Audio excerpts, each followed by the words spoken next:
Assalamualaikum dan selamat sejahtera.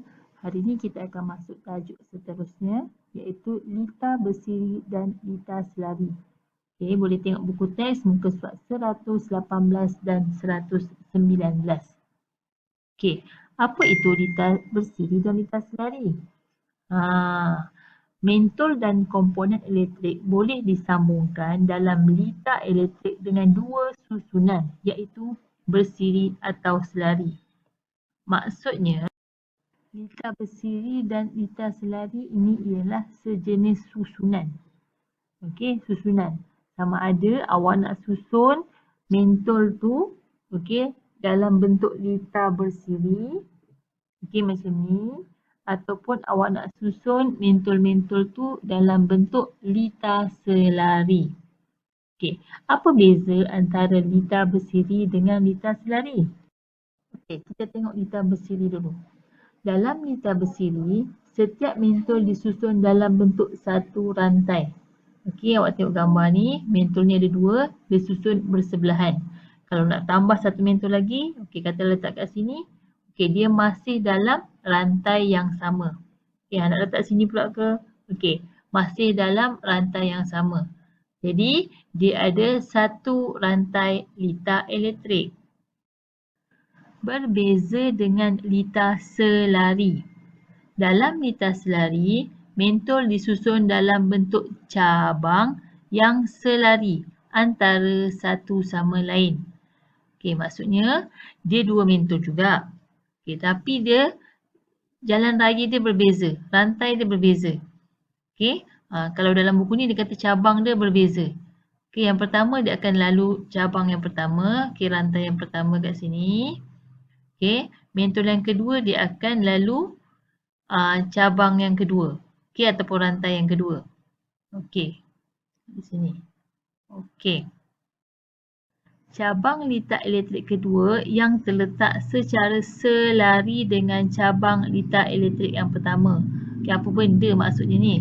Okey, senang cerita awak ingat, okey masa awak lumba lari.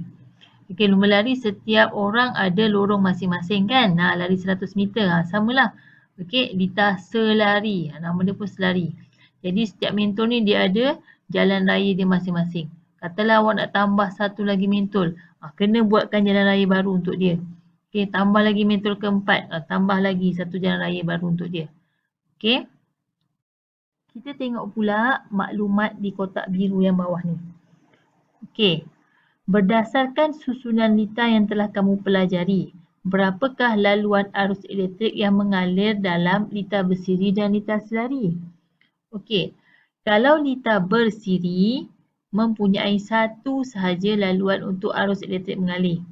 Okey, maknanya elektrik daripada mana sumbernya dalam lita ni? Kita dah belajar sebelum ni daripada sel kering. Okay, daripada sel kering dia akan mengalir. Okey, dia pergi pada mentol ni. Okey, dia patah balik pusing balik dekat sel kering ni. Okey, dia hanya ada satu laluan arus elektrik. Okey, satu je ni. Okey.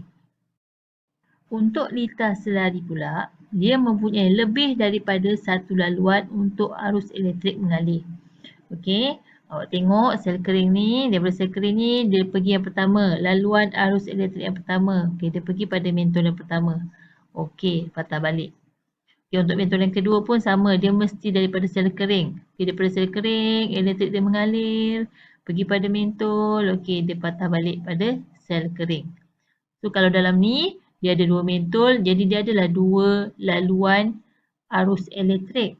Okey, kalau awak tambah satu lagi mentol, ada tiga lah laluan arus elektrik dia. Okey. Okey, sikit lagi. Cikgu tanya Okey, katalah mentol yang pertama ni terbakar. Mentol yang kedua boleh hidup ke tidak? Mestilah tak boleh sebab arus elektrik nak lalu kan, nak lalu tiba-tiba dekat sini dah terbakar. Laluannya dah terputus. Okey, jadi apabila satu mentol terbakar, mentol yang kedua pun tak boleh nak menyala. Walaupun dia elok lagi. Okey, sebab arus elektrik dia dah terputus kat sini. Okey, kita tengok pula kalau lita selari. Katalah mentol yang pertama terbakar. Okey, elektrik okey lalu kat sini, terbakar mati. Okey. Dia nak lalu pula yang kedua. Boleh ke tak?